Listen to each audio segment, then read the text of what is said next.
Fire and Gold. Fire and Gold is a student troupe. They will be performing to Ungodly Fruit. We hope you enjoy Rachel, AJ, Eleni, Mary. We love to sing, we love to dance, we admire beautiful women. We're human, and sometimes very human.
What is going to happen now? It is, of course, necessary for the minds and souls of us all.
Jewel Prince returns to us now, performing a spectacular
That was Jewel Prince.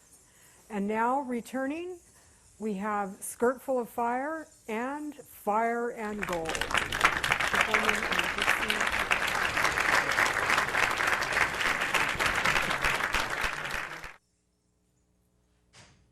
La la la la la la la la la. Říct lásko není kam a svícen zhasíná, neplakej lásko má, však jednou bude každý chtít být cigán. Laj, laj, laj, laj.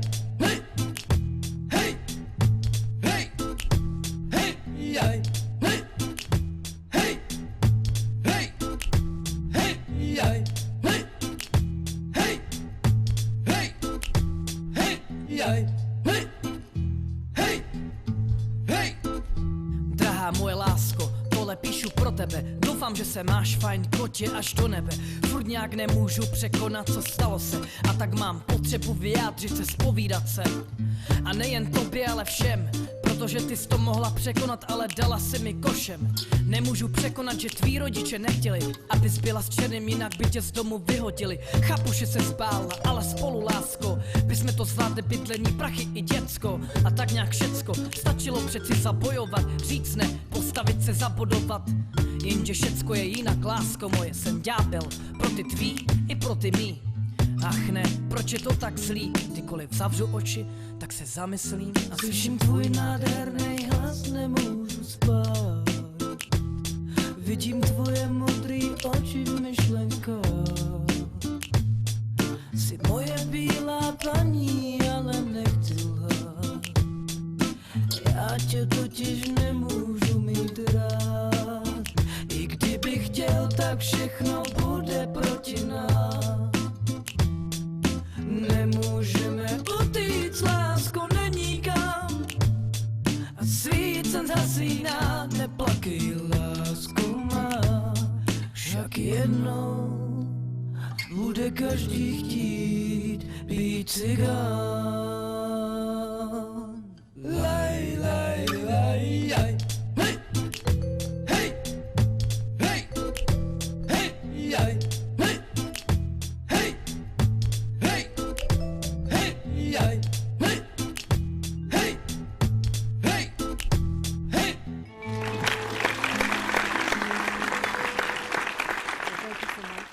For that performance. And before we talk a little bit, I would like to thank all of our crew also today. We have Kevin, who is directing, and Duke in the control room. Thanks a lot, you guys, and all the people at Access Tucson that help us keep this going. And today we have Joe Cox on camera. Thank you, Joe. Joe also has his own show here at Access called The Flying Circus, right, Joe? Mm-hmm. And we also...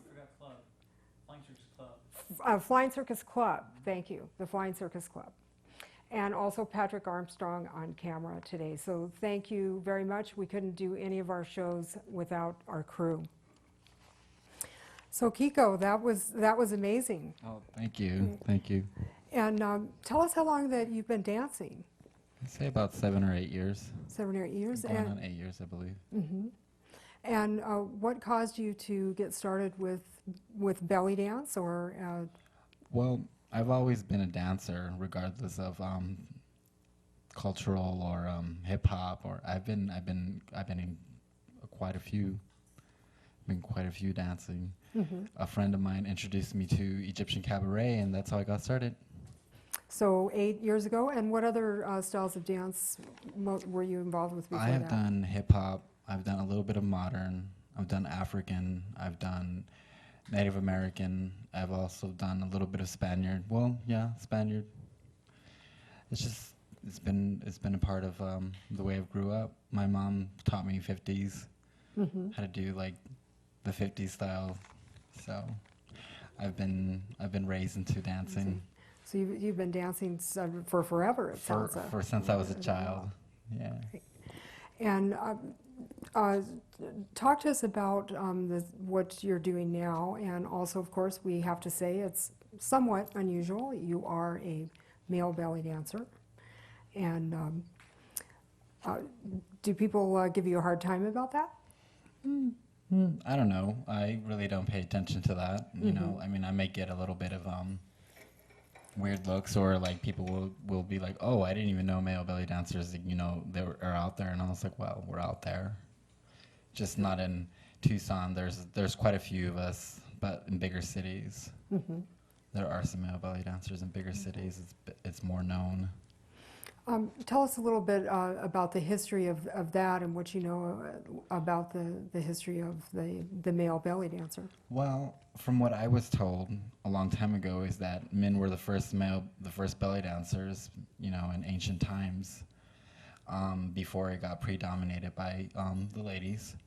So now we're starting. There's a big movement now in like the world where male belly dancers are coming out more and more.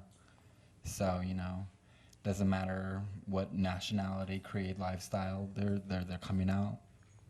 They're coming out a lot more. And I know that as women, we love to have the male dancers around. You know, we enjoy that a lot.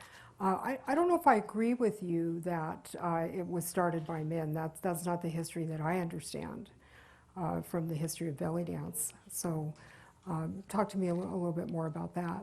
I don't know. Somebody had told me this a long time ago, and they were into the Middle Eastern culture, and she told me a long time ago. So I was informed that, you know, men were belly dancers back in ancient times. So it's not unheard of. No, it's certainly not unheard of. And of course, in the modern Middle East, we have the folk dancing tradition, of course, which men are very, very strong in. Well, you gave us an amazing array of performances here today. We saw you do the Egyptian cabaret, the gypsy veil, and then, of course, your final number, which was the sword. And are these all your own choreographies? I just go by what feels right to me, and I wanted to show that I have diversity. So I actually put a piece to that, the sword, you know. But other than that, I'm usually improv. And we know belly dance is usually improvisational. Of course, with group dancing, we have to have a choreography. So Yes. but it is the self-expression of the dancer, and that's what's beautiful about it. Well, I admire what you did. You're very accomplished. Oh, thank you. And very accomplished as a dancer. And do you make your own costumes? You put them together yourself? I do put these together. Sometimes I see a shirt, I'll reinvent it. If I see like some pants, like these are reinvented from pajamas, these shreds. Yeah, so if I can see something that I can reinvent, I will reinvent them. The jewelry piece up here, I reinvented that. That's really stunning. That's you. very stunning. Now, I have to ask you about the tail. Yes, I'm in a troupe, and we have a tail. And we tell go. us about that. It's Lori. She's my teacher, and I'm in her troupe, and our name is like Kiska, she wolf, and I happen to be the he wolf, so we have a tail. Oh, that's great. And so when you perform together, do all the dancers wear a tail in some of the routines, or? Yeah, when we're doing groups, yes. I just decided that I would put the tail on today. Oh, I liked it, and I've never seen that before, so it was pretty interesting. So I think you should stand up so we can get a close-up. And turn around so we can see the whole costume. The costuming is really pretty amazing. Yeah, you did an amazing job with that. What else would you like to tell us? What would you like to know? Well, are you available for performances? Is that something that you do in case people would want to contact you? Yeah. And let the viewers know where they can find you in case they want to find you. I'm on Facebook. Facebook.com/ I'm on Facebook. You can find him on Facebook. Are you under Jewel Prince? I'm under Kiko Alcantar, Okay. Alcantar. And how did you select your stage name? How did I select my stage name? Oh, that's quite an interesting story. When I started belly dancing, I had a friend, and he was performing. He does well. I don't know if he's still doing it, but he was a drag queen, and I asked him about names, and I asked him about Joe Prince, and he's like, I like that name, because I had like some other names, and he said that was a really he liked it, so I thought it would fit me well. I think it does suit you very well. I like it. I only got 1,000 and some jewelry. I think I need more. But Yeah, just could work on that, right? Yes. Well, thank you so much for being here with us today on Walking the Outside.